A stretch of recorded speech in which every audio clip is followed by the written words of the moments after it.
ഈശോ മിശിഹായിൽ സ്നേഹം നിറഞ്ഞ മാതാപിതാക്കളെ, സഹോദരി സഹോദരങ്ങളെ, കുരിശിൻ്റെ തണലിൽ ഷാഡോ ഓഫ് ദ ക്രോസ് എന്ന വചനപ്രഘോഷണ പരമ്പരയിലേക്ക് ഏവരെയും ഏറ്റവും സ്നേഹത്തോടെ സ്വാഗതം ചെയ്യുന്നു. ദുഃഖങ്ങളില്ലാത്ത, നൊമ്പരങ്ങളില്ലാത്ത ജീവിതങ്ങളില്ല. നമ്മുടെയൊക്കെ ജീവിതത്തെ ഞാനും നിങ്ങളുമൊക്കെ എങ്ങനെ നോക്കിക്കാണുന്നു എന്നുള്ളതാണ് ഏറ്റവും പ്രാധാന്യം അർഹിക്കുന്നത്.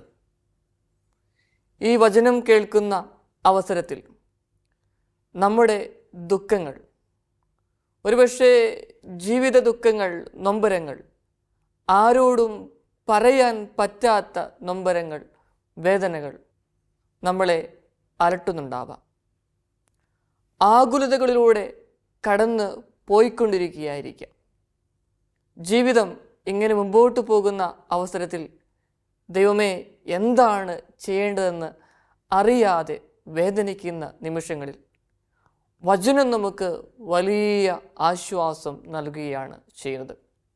വിശുദ്ധ പൗലോസ് അപ്പസ്തോലൻ ഫിലിപ്പിയർക്ക് എഴുതിയ ലേഖനത്തിൽ 4-ാമത്തെ അധ്യായത്തിൽ 6-7 വചനം ഏറ്റവും പ്രശസ്തമായ ഈ അവസരത്തിൽ നമ്മളെയൊക്കെ ഒന്ന് സ്പർശിക്കുന്ന ഒരു വചനമാണ്. വചനഭാഗം ഇപ്രകാരമാണ്: ഒന്നിനെക്കുറിച്ചും ആകുലരാകേണ്ട, പ്രാർത്ഥനയിലൂടെയും അപേക്ഷയിലൂടെയും കൃതജ്ഞതാ സ്തോത്രങ്ങളോടെ നിങ്ങളുടെ യാചനകൾ ദൈവസന്നിധിയിൽ സമർപ്പിക്കുവിൻ. അടുത്ത വചനം: അപ്പോൾ നമ്മുടെ എല്ലാ ധാരണകളെയും അതിലംഘിക്കുന്ന ദൈവത്തിൻ്റെ സമാധാനം നിങ്ങളുടെ ഹൃദയങ്ങളെയും ചിന്തകളെയും യേശുക്രിസ്തുവിൽ കാത്തുകൊള്ളും. പ്രിയപ്പെട്ടവരെ, വലിയ പ്രതീക്ഷ നൽകുന്ന, സ്വാന്തനം നൽകുന്ന ഒരു വചനമാണ്. ജീവിത ദുഃഖങ്ങളിൽ പലവിധത്തിലുള്ള കാരണങ്ങളാൽ ഒറ്റപ്പെട്ടു എന്ന് ചിന്തിക്കുന്ന നിമിഷത്തിൽ എൻ്റെ വേദനകളും സഹനങ്ങളും ഒരിക്കലും തീരില്ലല്ലോ ദൈവമേ, ജീവിതകാലം മുഴുവൻ ഈ വിഴുപ്പ് ഭാണ്ഡം വഹിച്ചുകൊണ്ട് ഞാൻ ജീവിക്കണമല്ലോ എന്ന് ഓർക്കുമ്പോൾ നമ്മളെയൊക്കെ ആശ്വസിപ്പിക്കുന്ന ഒരു വചനഭാഗമാണ് പ്രിയപ്പെട്ടവരെ നമ്മളിപ്പോൾ കേട്ടത്. പ്രാർത്ഥനയിലൂടെയും അപേക്ഷയിലൂടെയും കൃതജ്ഞതാ സ്തോത്രങ്ങളോടെ ദൈവത്തിൻ്റെ മുമ്പിൽ നമ്മുടെ യാചനകളും പ്രാർത്ഥനകളും സമർപ്പിക്കുവാനുള്ള ഒരാഹ്വാനം. എനിക്ക് ഏറ്റവും പ്രിയപ്പെട്ട ഒരു കൂട്ടുകാരനായിരുന്നു ബ്രദർ ഷിൻഡോ. സെമിനാരി കാലഘട്ടങ്ങളിൽ ഞങ്ങൾ നല്ല സുഹൃത്തുക്കളായിരുന്നു. നിങ്ങൾക്കറിയാം, സെമിനാരി പരിശീലന കാലഘട്ടം ഏകദേശം 12 വർഷമാണ്. 5-ാം വർഷമെത്തിയപ്പോൾ, പ്രത്യേകിച്ച് തത്വശാസ്ത്രം ഞങ്ങൾ പഠിക്കുന്ന അവസരത്തിൽ എൻ്റെ പ്രിയപ്പെട്ട കൂട്ടുകാരന് അവൻ്റെ മുഖത്ത് ഒരു ചെറിയൊരു മുഴ വന്നു. ഞങ്ങൾ കൂട്ടുകാരൊക്കെ കൂടിയിരുന്ന് അവനോട് തമാശ പറയുമായിരുന്നു, ഇത് വലിയ എന്തോ കാര്യമാണ് സംഭവിക്കാനായിട്ട് പോവുക, ഇത് ക്യാൻസറാണ്, അങ്ങനെയൊക്കെ പറഞ്ഞ് തമാശ രൂപേണ അവനോട് കാര്യങ്ങളൊക്കെ ഞങ്ങൾ പറയുമായിരുന്നു. പ്രിയപ്പെട്ടവരെ, ചിലപ്പോഴൊക്കെ തമാശകൾ കാര്യമായിട്ട് മാറാറുണ്ട്. പതുക്കെ പതുക്കെ എൻ്റെ പ്രിയപ്പെട്ട കൂട്ടുകാരന് വേദന തുടങ്ങി. അങ്ങനെ ഞങ്ങളുടെ അടുത്തുള്ള ആശുപത്രിയിലൊക്കെ, അന്ന് ഞങ്ങൾ ബാംഗ്ലൂരാണ് പഠിച്ചുകൊണ്ടിരുന്നത് തത്വശാസ്ത്രം, തൊട്ടടുത്തുള്ള ഹോസ്പിറ്റലിൽ പോയി അവർ പറഞ്ഞു, ഒരു തറോ ചെക്കപ്പ് ആവശ്യമാണ്, അതുകൊണ്ട് കുറച്ചും കൂടെ നല്ല ഒരു ആശുപത്രിയിലേക്ക്, സംവിധാനങ്ങളുള്ള ആശുപത്രിയിലേക്ക് പോകണമെന്ന് പറഞ്ഞു. അങ്ങനെ ഞങ്ങളുടെ പ്രിയപ്പെട്ട കൂട്ടുകാരനെ ഞങ്ങൾ യാത്രയാക്കിയാണ് ചെയ്യുന്നത്. ഏകദേശം 1.5 മാസം കഴിഞ്ഞപ്പോൾ ഞങ്ങൾക്ക് ലഭിച്ച വാർത്ത ഇങ്ങനെയാണ്: ഞങ്ങളുടെ പ്രിയപ്പെട്ട കൂട്ടുകാരന് ബ്ലഡ് ക്യാൻസറാണ്, രക്താർബുദമാണ് എന്ന്. പ്രിയപ്പെട്ടവരെ, കേട്ടപ്പം മനസ്സ് ഒന്ന് പതറി. കാരണം ആ കൂട്ടുകാരനെ കുറിച്ച് ഓർക്കുമ്പോൾ ഇപ്പോൾ ഏകദേശം 20 വർഷം പിന്നിട്ടു. ചിരിക്കുന്ന ഒരു മുഖം, ആരെയും വേദനിപ്പിക്കാത്ത ഒരു കൂട്ടുകാരൻ. ഞങ്ങളൊക്കെ വേദനിച്ചിരിക്കുന്ന അവസരത്തിൽ തൊട്ടടുത്ത് വന്ന് എന്താ സുഖമാണോ എന്ന് വളരെ സ്നേഹത്തോടെ ചോദിക്കുന്ന ഒരു കൂട്ടുകാരൻ്റെ ചിത്രം ഇപ്പോഴും എൻ്റെ മനസ്സിൽ ഉണ്ട്. ഈ സഹോദരൻ വലിയ വേദനയിലൂടെ കടന്നു പോവുകയാണ്. ഡോക്ടേഴ്സ് പറഞ്ഞു ഏകദേശം 2-2.5 വർഷം മാത്രമേ ഈ കൂട്ടുകാരന് ആയുസുള്ളൂ എന്ന്. ഞങ്ങളൊക്കെ കണ്ണുനീരോടുകൂടെ പ്രാർത്ഥിക്കുവാനായിട്ട് തുടങ്ങി ഞങ്ങളുടെ ഈ പ്രിയപ്പെട്ട കൂട്ടുകാരന് വേണ്ടി. അവധിക്ക്, ചിലപ്പോൾ 2-3 ആഴ്ചത്തെ അവധിക്ക് ഞങ്ങളെ സെമിനാരിൽ നിന്നും വീട്ടിലേക്ക് വിടും. ആ സമയത്ത് കൂടുതൽ സമയവും ഈ കൂട്ടുകാരൻ്റെ ഒപ്പമായിരിക്കുവാനും അവൻ്റെ കൂടെ ആശുപത്രിയിലൊക്കെ ആയിരിക്കുവാനും ഞങ്ങൾ സമയം ചെലവഴിക്കുമായിരുന്നു. അങ്ങനെ ഈ രോഗത്തിൻ്റെ അവസ്ഥയിലൂടെ കടന്നു പോകുമ്പോഴും ഞങ്ങളൊക്കെ കണ്ട ഒരു കാര്യമുണ്ട്. ഞങ്ങളുടെ പ്രിയപ്പെട്ട കൂട്ടുകാരൻ വലിയ സന്തോഷത്തോടെ ആയിരിക്കുമായിരുന്നു. കാരണം അവൻ നന്നായിട്ട് പാട്ടുപാടുമായിരുന്നു. നല്ല പാട്ടുകൾ പാടും, ഒരുപാട് വായിക്കും, എല്ലാം പ്രസന്നതയോടെ നേരിടുന്ന ഒരു കൂട്ടുകാരൻ. കീമോതെറാപ്പി എല്ലാം കഴിഞ്ഞ് വലിയ അസ്വസ്ഥതയിലൂടെ കടന്നു പോകുന്ന ഒരു ദിവസം ഞാൻ ആ കൂട്ടുകാരനെ കണ്ടു. അവൻ അടുക്കൽ കുറച്ചു നേരം ഇരുന്നു. എഴുന്നേറ്റിരിക്കാൻ പോലും ശക്തിയില്ലാത്ത അവസ്ഥ. കുറേ നേരം കട്ടിലിൽ കമിഴ്ന്നു കിടക്കുന്ന ഒരു കൂട്ടുകാരനെ കണ്ടു. ഏകദേശം അരമണിക്കൂർ കഴിഞ്ഞപ്പം അദ്ദേഹം എഴുന്നേറ്റ് പതുക്കെ തമാശകളൊക്കെ പറയുവാൻ തുടങ്ങി. അവൻ പറഞ്ഞത് ഇപ്രകാരമാണ്: എൻ്റെ ജീവിതം എനിക്കറിയാം അധികമൊന്നും ഇല്ല എന്ന്. മുമ്പോട്ട് നോക്കുമ്പം, അങ്ങനെ നോക്കാൻ ശ്രമിച്ചാൽ ആകുലതകളും ഉത്കണ്ഠകളും മാത്രമേ ഉള്ളൂ. ദൈവം തന്ന ആ അവസരം, കുറച്ചേ ഉള്ളൂ ജീവിതം, എങ്കിൽ പോലും അത് സന്തോഷത്തോടെ ജീവിക്കുവാനാണ് ഞാൻ ശ്രമിക്കുന്നത്. ഞാൻ പ്രാർത്ഥിക്കുന്നത് ഈ രോഗം പൂർണ്ണമായിട്ട് മാറാനല്ല, മറിച്ച് ദൈവമേ ഇത് സഹിക്കാനുള്ള ശക്തി തരാനായിട്ടാണ് പ്രാർത്ഥിക്കുന്നത്. ഒന്നുകൂടെ അവൻ കൂട്ടിച്ചേർത്തു, എൻ്റെ പ്രിയപ്പെട്ടവർക്ക്, മാതാപിതാക്കൾക്ക്, പ്രിയപ്പെട്ടവർക്ക് വലിയൊരു ഭാരമാകാതെ ഈശോയുടെ സന്നിധിയിലേക്ക് പോയാൽ മതി എന്നുള്ള ഒരു പ്രാർത്ഥനയുമുണ്ട് എന്ന് അവൻ കൂട്ടിച്ചേർത്തു. അതിനുശേഷം ഒരു പുഞ്ചിരി. സ്നേഹമുള്ളവരെ, ഈ കൂട്ടുകാരൻ്റെ ജീവിതത്തിലൂടെ യാത്ര ചെയ്യുവാനായിട്ട് ഞങ്ങൾക്കെല്ലാവർക്കും സാധിച്ചു. അങ്ങനെ ഒരു ദിവസം അദ്ദേഹം വലിയ വേദനയിലൂടെ കടന്നു പോകുന്ന ഒരവസരത്തിൽ അദ്ദേഹം വായിക്കുന്ന ബൈബിള് ഞാൻ കൈകൾ കൊണ്ട് എടുത്തു. പതുക്കെ ആ ബൈബിളിൻ്റെ ഓരോ ഭാഗവും മറിച്ചു നോക്കുമ്പം കാണാൻ സാധിച്ചത് ചുവന്ന മഷികൾ കൊണ്ട് അണ്ടർലൈൻ ചെയ്തിട്ടുണ്ട് ചില വചനങ്ങളൊക്കെ. അവനോട് ഞാൻ ചോദിച്ചു, ഷിൻഡോ, എന്തിനാ ഇങ്ങനെ കുറേ വചനത്തിൻ്റെ അടിയിൽ ചുവന്ന മഷി കൊണ്ട് നീ വരഞ്ഞത് എന്ന് ചോദിച്ചപ്പോൾ പറഞ്ഞത് ഇപ്രകാരമാണ്: ബൈജു, കുറച്ച് സമയം കഴിയുമ്പം നിനക്ക് സെമിനാരിയിലേക്ക് തിരിച്ചു പോകണം. എൻ്റെ അപ്പച്ചനും അമ്മച്ചിയും ഒക്കെ എൻ്റെ അടുക്കലുണ്ട്. എൻ്റെ വേദന കാണുമ്പം, സഹിക്കവയ്യാതെയാകുമ്പം എൻ്റെ അടുക്കൽ നിന്ന് അവർ കണ്ണുനീര് പൊഴിക്കില്ല. പക്ഷേ അവർ പുറത്തേക്ക് പോകും. വാതിൽ അപ്പുറത്തെത്തിക്കഴിയുമ്പോൾ കണ്ണുനീര് പൊഴിക്കുന്ന അപ്പച്ചനെയും അമ്മച്ചിയെയും ചേട്ടനെയും എനിക്കറിയാം.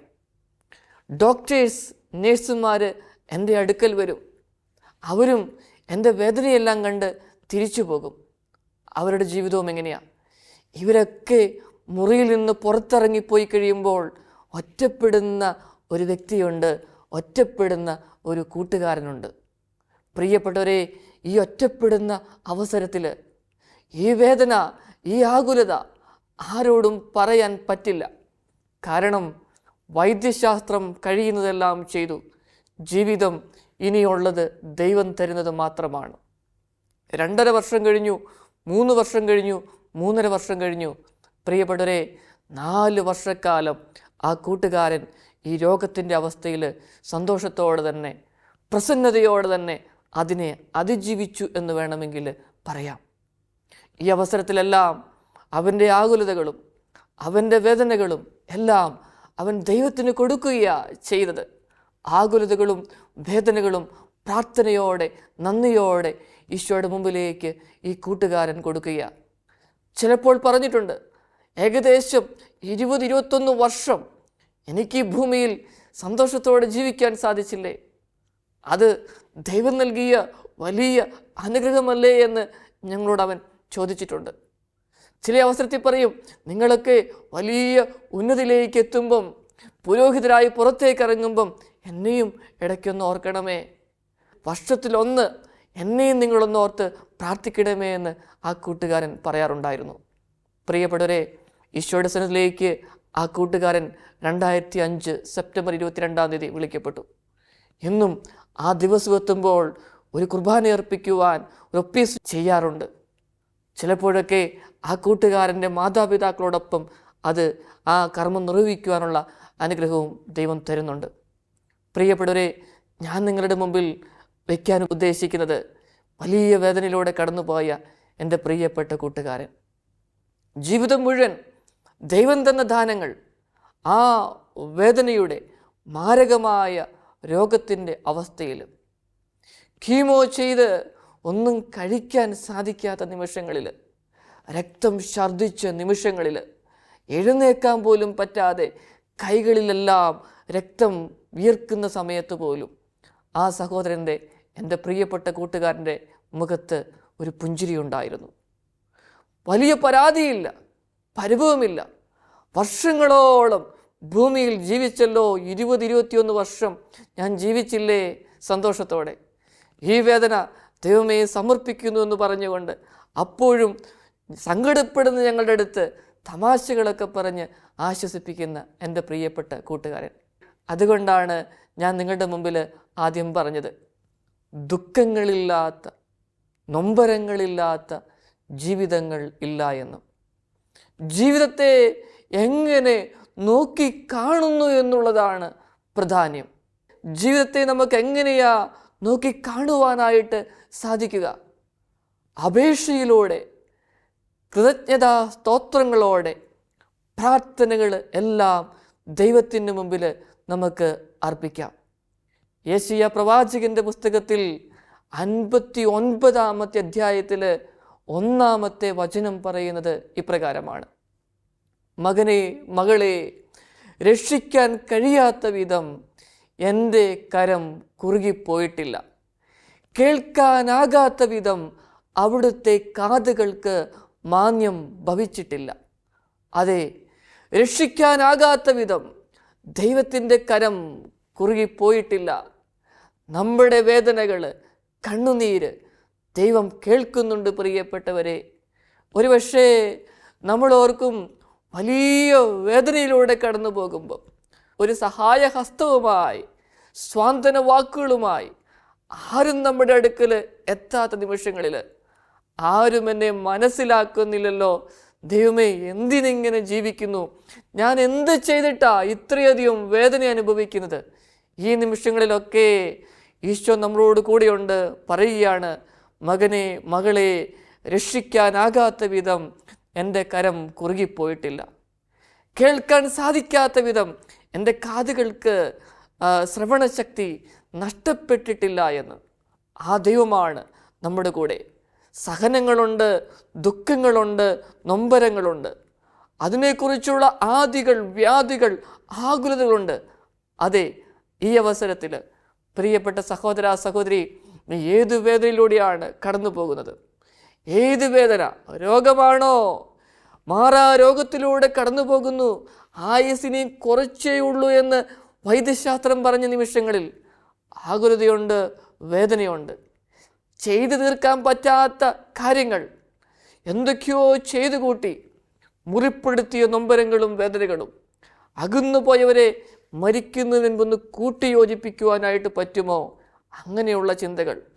തകർന്നടിഞ്ഞ, എൻ്റേതായ കാരണങ്ങൾ കൊണ്ട് തകർന്നടിഞ്ഞ എൻ്റെ കുടുംബത്തെ ഒന്ന് രക്ഷപ്പെടുത്തുവാനായിട്ട് പറ്റുമോ?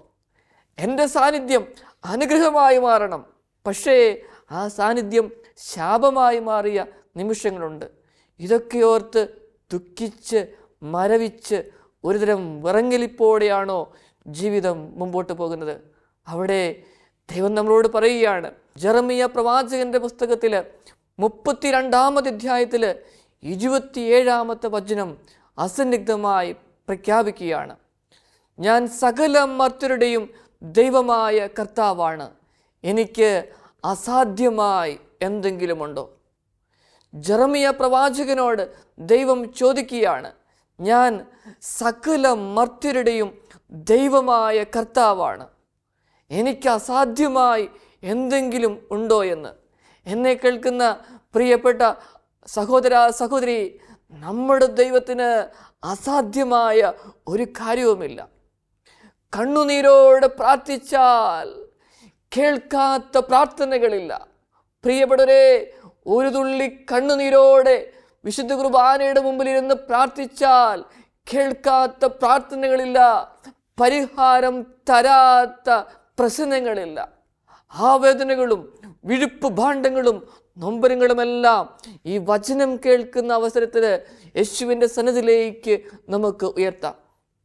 സങ്കീർത്തനത്തിൻ്റെ പുസ്തകത്തിൽ 55-ാമത്തെ അധ്യായത്തിൽ 17-ാമത്തെ വചനത്തിൽ സങ്കീർത്തകൻ പറഞ്ഞു വച്ചിരിക്കുന്നത് ഇപ്രകാരമാണ്: ദൈവമേ, പ്രഭാതത്തിലും മധ്യാഹ്നത്തിലും സായാഹ്നത്തിലും ഞാൻ ആവലാതിപ്പെട്ട് കരയും, അവിടുന്ന് എൻ്റെ പ്രാർത്ഥന കേൾക്കും. ദൈവമേ, മധ്യാഹ്നത്തിലും സായാഹ്നത്തിലും പ്രഭാതത്തിലും ഞാൻ ആവലാതിപ്പെട്ട് കരയും, അവിടുന്ന് എൻ്റെ പ്രാർത്ഥന കേൾക്കും. കണ്ണുനീരോടെ പ്രാർത്ഥിച്ച് വേദനിച്ച് മരവിച്ച് ഇരിക്കുന്ന അവസരത്തിൽ യേശുവിൻ്റെ മുമ്പിൽ നല്ലൊരു കുമ്പസാരമൊക്കെ നടത്തി ഒരു തുള്ളി കണ്ണുനീര് പൊഴിച്ച് ഒന്ന് പ്രാർത്ഥിച്ച് ഈശോ കേൾക്കാത്ത പ്രാർത്ഥനകളില്ല, ദൈവം കൈപിടിച്ച് നടത്താത്ത നിമിഷങ്ങളില്ല. ഞാൻ എൻ്റെ ജീവിതത്തിലെ ഒരു അനുഭവം നിങ്ങളുമായി പങ്കുവയ്ക്കുവാനായിട്ട് ആഗ്രഹിക്കുകയാണ്. പട്ടം കിട്ടിയ ആദ്യ വർഷങ്ങളിൽ ഒരു കോളേജിൻ്റെ അഡ്മിനിസ്ട്രേറ്ററായിട്ട് ആണ് എനിക്ക് അപ്പോയിൻമെൻറ്റ് ലഭിച്ചത്. ഏകദേശം 7 വർഷം ആ കോളേജിൽ ഞാനുണ്ടായിരുന്നു. വലിയ തിരക്കേറിയ ഒരു ജീവിതമായിരുന്നു. എന്നാൽ ഏകദേശം 6 വർഷം കഴിഞ്ഞപ്പം ഞാനൊരു കാര്യം ശ്രദ്ധിച്ചു. എൻ്റെ ഇടത് കണ്ണ് അതിൻ്റെ കാഴ്ച കുറയുന്നതായിട്ട് എനിക്ക് തോന്നി. അങ്ങനെ ഒരു ദിവസം ഞാൻ ആശുപത്രിയിലേക്ക് പോവുകയാണ്. ആശുപത്രിയിൽ എത്തിക്കഴിഞ്ഞപ്പം ഡോക്ടർ പരിശോധിച്ചു. ഒരു 4-5 ടെസ്റ്റുകൾ അദ്ദേഹം നടത്തി. അങ്ങനെ നടത്തിയതിന് ശേഷം അദ്ദേഹം പറയുകയാണ്, ബൈജു അച്ഛാ, പെട്ടെന്ന് ഒരു ഓപ്പറേഷൻ വേണ്ടി വരും.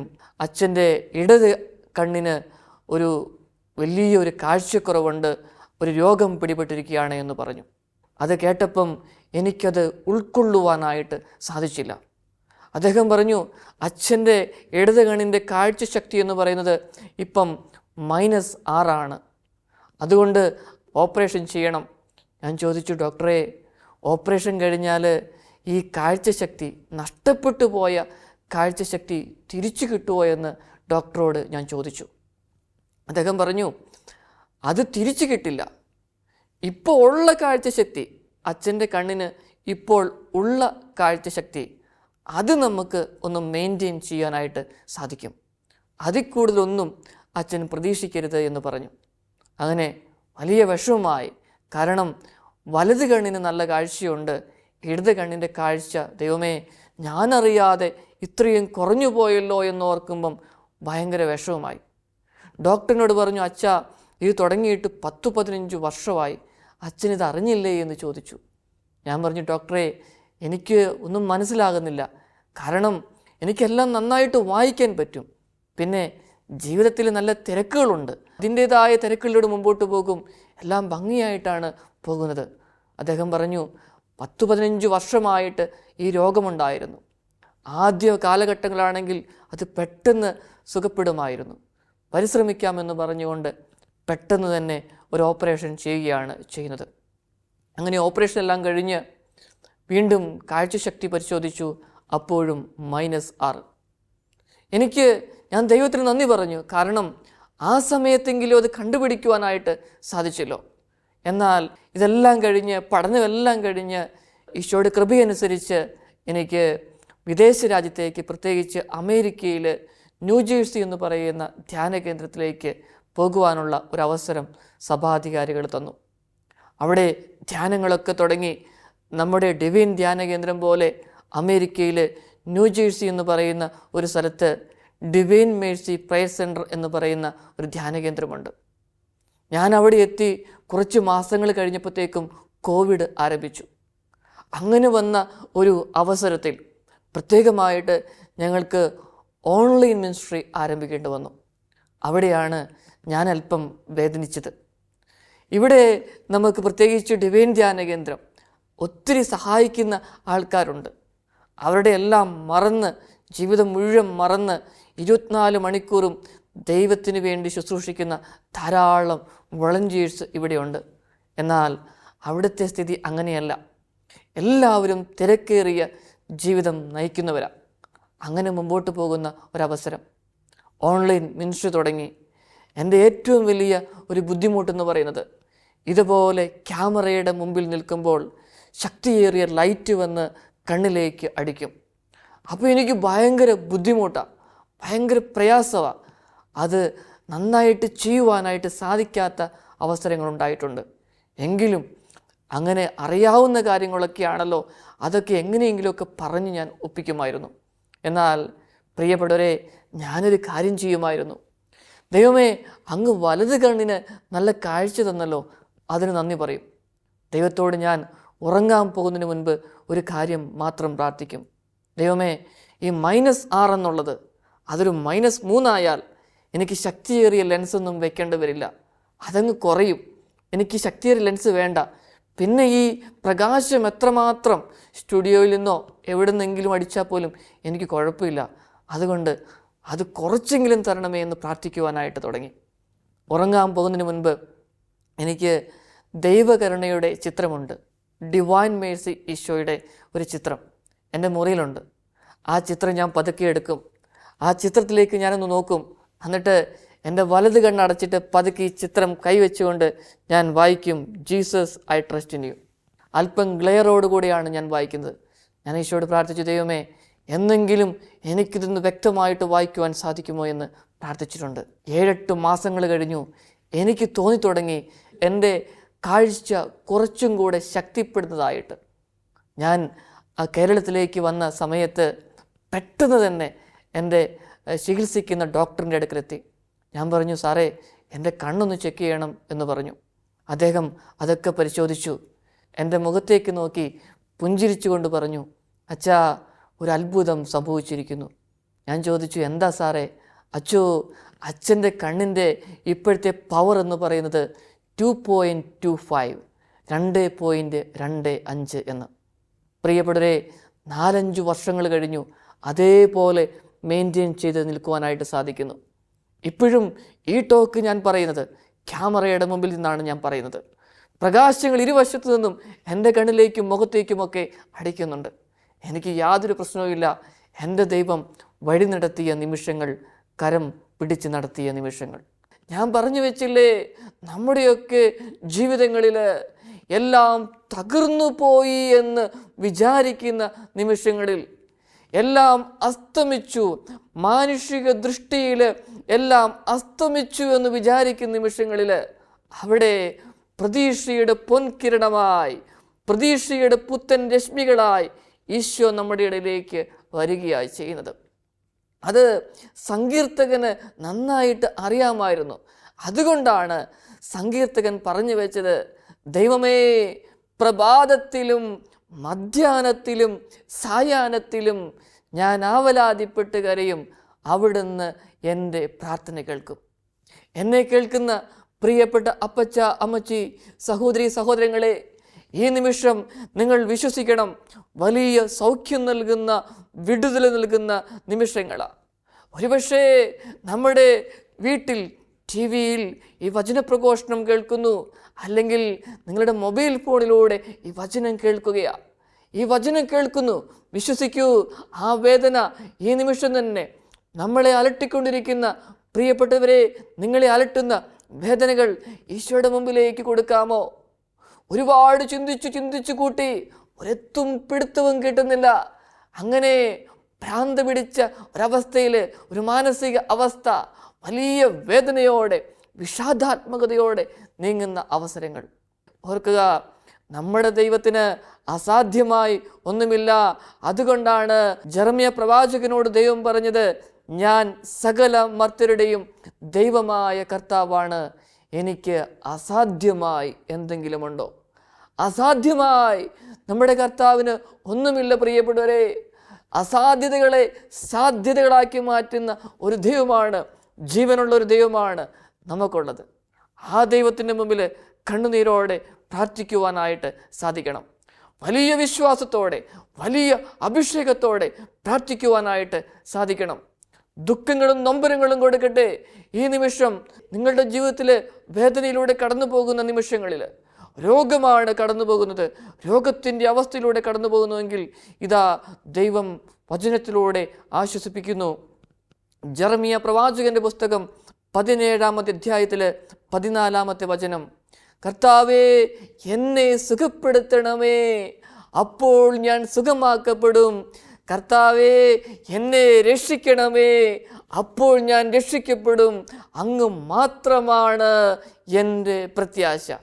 ഈ അവസരം രോഗത്തിൻ്റെ അവസ്ഥയിലൂടെ കടന്നു പോവുകയാണെങ്കിൽ, ആകുലതകളിലൂടെ, നൊമ്പരങ്ങളിലൂടെ, പ്രിയപ്പെട്ടവരെക്കുറിച്ചുള്ള ചിന്തകളിലൂടെ മനസ്സ് മരവിച്ചു പോകുന്ന അവസരം, എത്തും പിടുത്തവും കിട്ടാത്ത അവസരം, ഈ വചനം ചൊല്ലി പ്രാർത്ഥിക്കാം.